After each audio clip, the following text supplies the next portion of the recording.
Lydia, do you have a new room? Yeah. Is it your own room? Yeah. Can you show me? Okay, can you open the door? It looks nice. Need some help?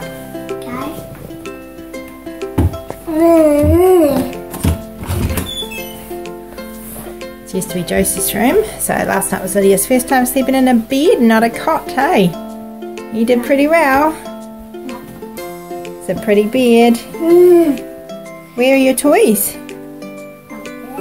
Where are they? Can you show me? Yeah? Where else?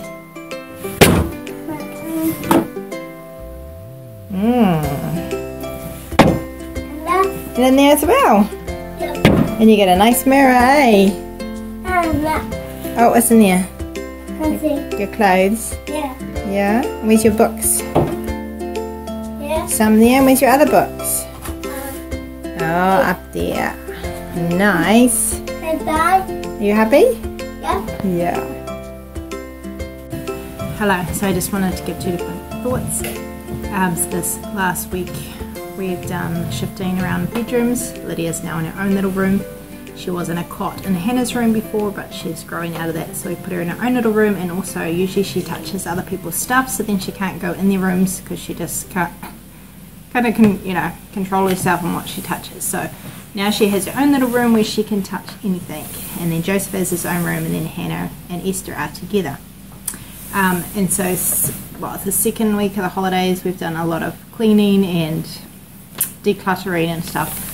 And so I was thinking the other day as I was cleaning my bedroom, how like when you're getting lots of things done, you feel productive. And because I'd been busy that morning doing things, I felt productive. But then I thought, well, productive kind of means like producing. So I just had the thought, well, if you're thinking of like from God's point of view, like the fruit of the Spirit, then being productive is not just about getting things done. And so I looked up the definition of the word productive, and it is all about producing crops.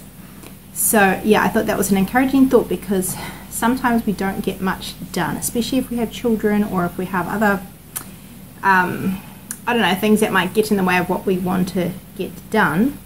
We can feel like we're not very productive. And yet if we are producing the fruits of the Spirit, if we are being loving and being joyful and having peace and patience, then we are being productive. So with Lydia, I find it hard to look after her and get things done.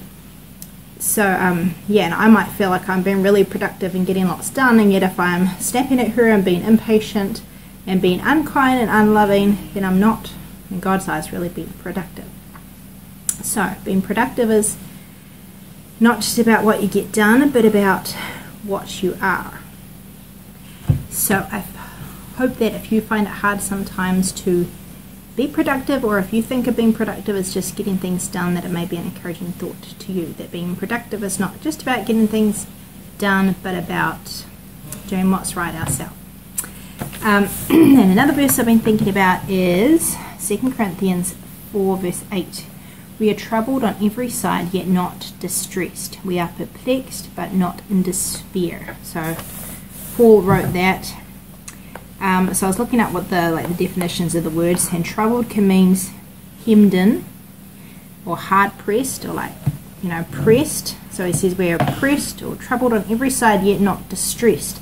Distressed can mean crushed or suffocated, or no way of escape, or no room to move. So he says I'm hemmed in or hard pressed, but I'm not suffocated. I don't have no room to move or no way of escape. I'm not crushed. And perplexed means to have no way out, or to be at a loss, to not know what to do, like a traveller who doesn't know the way, or to be in doubt and anxiety.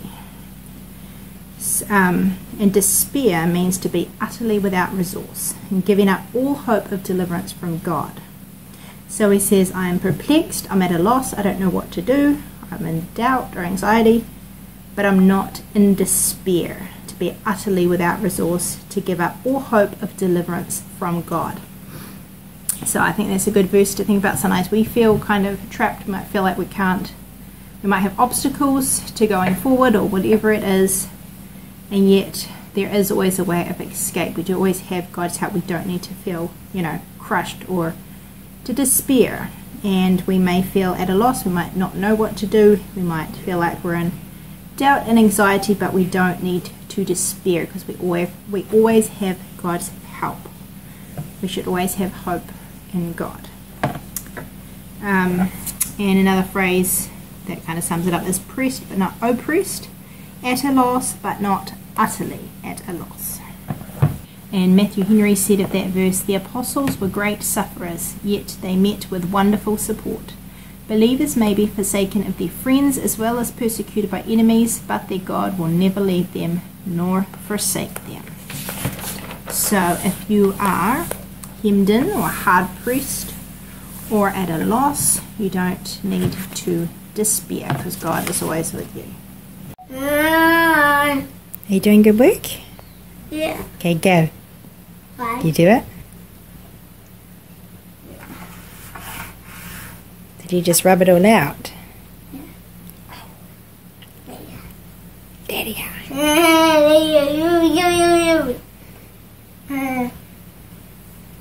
What are you writing?